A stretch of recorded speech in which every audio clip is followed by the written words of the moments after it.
people who genuinely love cinema and stuff, I'm sure they would have complaints with it. Man, we got served good today. Woo!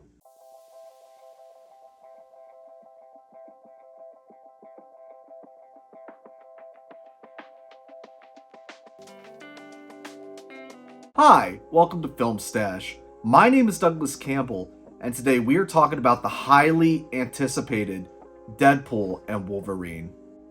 Deadpool's peaceful existence comes crashing down when the Time Variance Authority recruits him to help safeguard the multiverse. To help him on his mission, Deadpool recruits Wolverine from another universe, and hijinks ensue as they try to save their worlds. When it comes to this movie, I am in a very interesting position because I don't have really a lot of mixed or negative things to say about it, but all the positives and things I generally want to talk about, they would be considered a spoiler. First half of this video, this is just going to be my general thoughts on what I thought of the movie. And then for the second half of the video, I'm just going to make it spoilers, but generally the things that stuck out to me and what I liked about Deadpool and Wolverine. So with that said, here we go. With the first two Deadpool movies, they are good. They are good movies, but essentially they kind of are the same in terms of the tone, some of the jokes, the budget.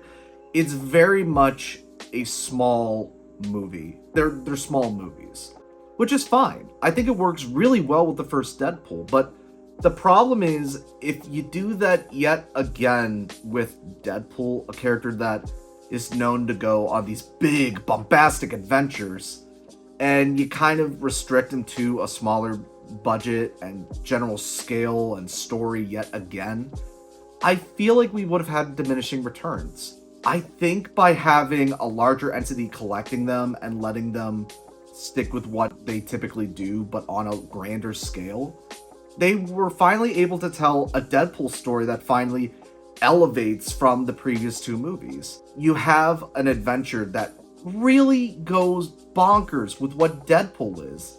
We only had a little hint of how bonkers things could go with the time traveling aspect with Cable. But now, and again, no spoilers, we're finally able to see an adventure that's really crazy with this character. With what I mentioned in the previous videos, the tightrope act between balancing a serious tone, but also a goofy, non-serious tone, they do it yet again, but unlike the previous two films, more so unlike the last film, they find a way to actually get me to care about the stakes and the serious story with this film. Easily, best part of this movie, it is the comedic chemistry of Ryan Reynolds and Hugh Jackman. And I am so relieved because this is what the movie was heavily marketed on. If this didn't work, most of the movie would not work. From behind the scenes footage, they pretty much wanted to go towards the comedic comedy duos who are at each other's throats, like Planes, Trains, and Automobiles and 48 Hours and other types of movies like that. I think that they succeed in crafting a duo, one that's goofy and one that's more serious, that are constantly at odds, yet they find a way to work together and care about each other enough over time.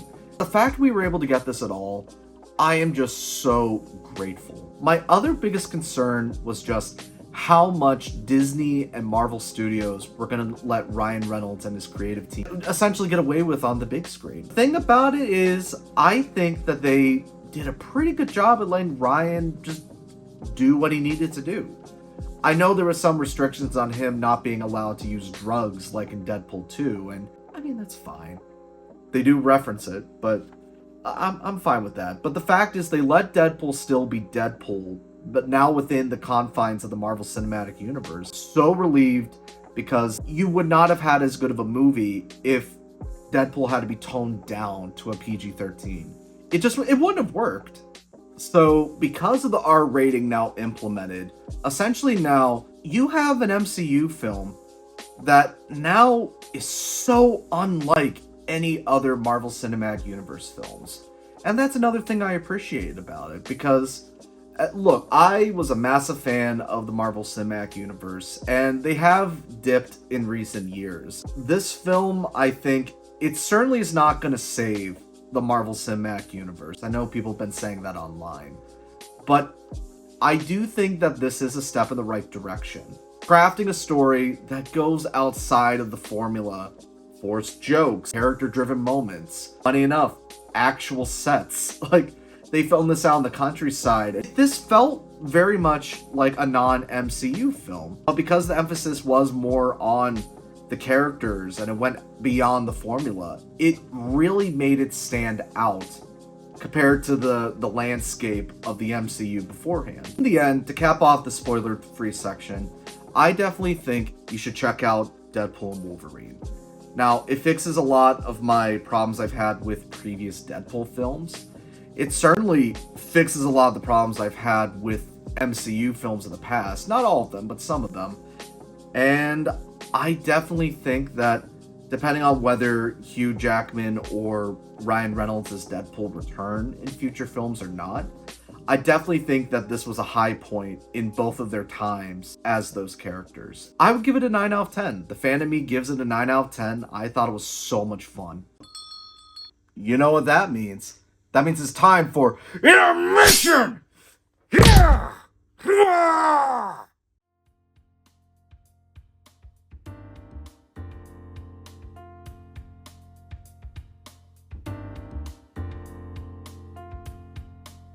This week's popcorn review, I'm trying movie theater popcorn, traditional movie theater popcorn. And I got this special Wolverine mask popcorn container. I'd like to thank Dyllan for this, Dyllan Kupek, my floating head guest from last week. Yeah, he was so nice, he bought this for me. He didn't have to, and I really appreciate that he gifted me this, because this does look really, really cool. Like, I could put it next to this guy up here if I wanted to. You know what? I actually might. But I'll see how that looks. Anyway, let's try the popcorn. Ooh. I mean, it doesn't hold a lot of popcorn. That's where they kind of scam you there. Whatever, it looks cool. Let's try some popcorn. Movie theater popcorn.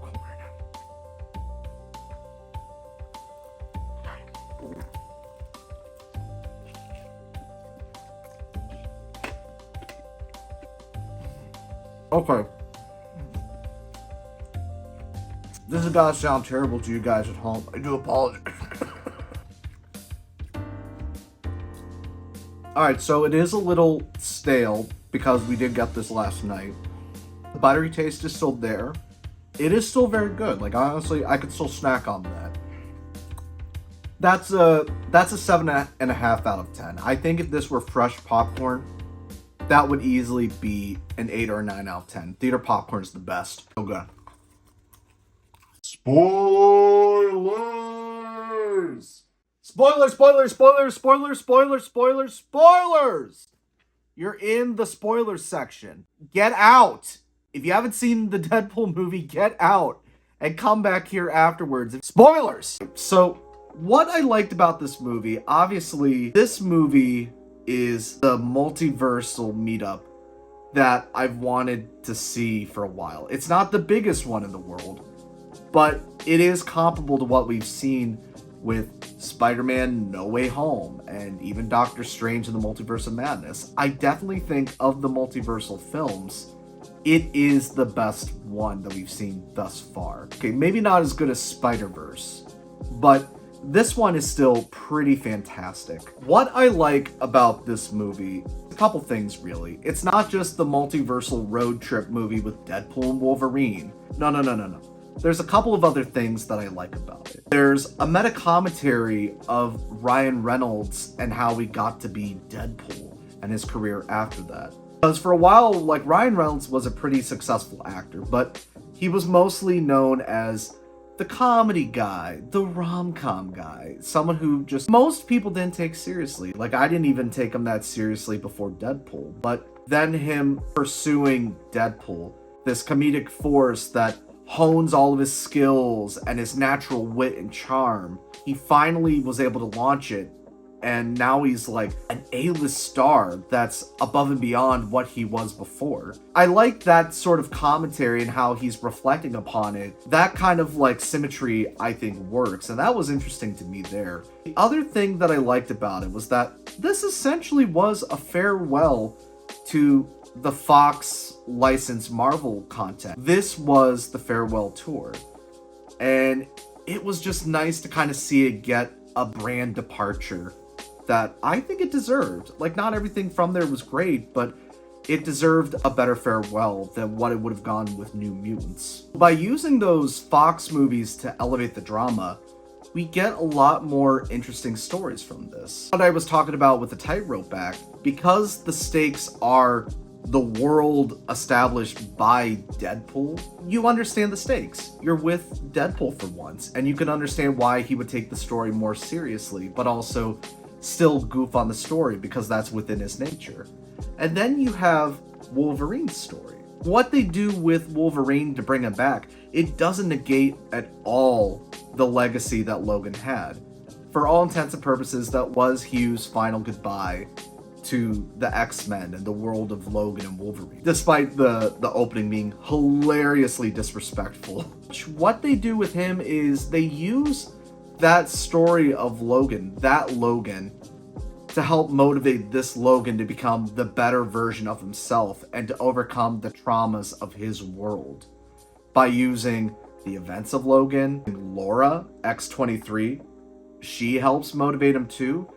It was just so interesting to watch, and it was a different performance of Wolverine than I've ever seen before. Also a comic accurate one, I might add. It was fun seeing those fight scenes with him and Deadpool. Laura's in there, so yes, that also means we get other Fox licensed Marvel legacy characters from the early 2000s. See Chris Evans as the Human Torch. We got to see Jennifer Garner as Elektra. We even got people outside of the Fox legacy films. Like, we had Channing Tatum as Gambit. He's been campaigning for years trying to get a Gambit spinoff off the ground. He never starred as him, but he wanted to be him. And he's tried again and again, and it's failed so much. I feel like this is going to be the only time he ever gets to play Gambit, which kind of is a shame, because I actually thought he did pretty well. Marvel, hit him up. Change the accent, but hit him up. Even have Wesley Snipes come back as Blade. If you know the history behind Ryan Reynolds and Wesley Snipes' Blade, like, check out Patton Oswalt's commentary on his work involved with Blade Trinity. I am impressed. I am impressed that they even got to share the set together again, because they were kind of at each other's throats during Blade 3. Seeing all those legacy characters together, though, truly the icing on the cake in terms of the meta commentary. So the violence, in typical Deadpool fashion, it's incredibly over the top. And it's really awesome to see. It's incredibly shocking, especially for a Marvel Cinematic Universe movie. They would steer away from gore being used, and quite explicit gore too. Peeling the Human Torch in a second, or basically getting your face like prodded around with from behind your head. Let's bring up the villain, Sandra Nova. I thought she was a great villain, and again, like, she could have been on paper just an okay villain, but the fact that we had a villain that she had a chip on her shoulder, she was plucked from a world that she loved because she was deemed too dangerous at quite a young age, and has just been kind of festering in this world of forgotten figures. It was cool to see, but the icing on top of that was also the fact that because of the R rating, you could let her get away with physical threats that just weren't as visible in the MCU before. But the fact that you have the restrictions ripped off of Deadpool, it does make for a better movie. Because this is the multiverse, yes, that means you do get multiple Deadpools. You get all the Deadpools. It's like, this was only done with the Spider-Verse movies, seeing all the Spider-Men, but to see in live action every version of Deadpool, they're going to war with each other against Deadpool, like Prime Deadpool and Wolverine. Man, it's so much fun. Comes to this film and how they utilize the multiverse, they utilize it the best because they take it every which way that this multiverse angle can go. A lot of the public reception seeing the MCU on a bit of a decline, I think that this proves that the superhero genre, if you get good writing involved and you write in service of the characters and their quirks and their humor or their more serious tones, I generally think that this genre, it could last forever. You just gotta write to the sensibilities of those characters. You copy what made those comics successful. I think you will find an audience for years to come. Based on how this movie does, I've heard murmurs that they might be moving forward with Blade being rated R2. And Deadpool, I'm hoping paves the way. It's getting a lot of good feedback right now. It's getting a lot of buzz. And I think that we are on the right path to where Marvel could change the game by incorporating both PG-13 and R-rated films into their catalog. And I just hope they take away the right lessons from this, honestly. I'm glad I had a good time with this movie. Whether Wolverine and Deadpool return for future outings is one thing, but they went out on a high note. Well, that's all the time we have for today here at Film Stash. My name is Douglas Campbell, and if you excuse me, I gotta add to the stash.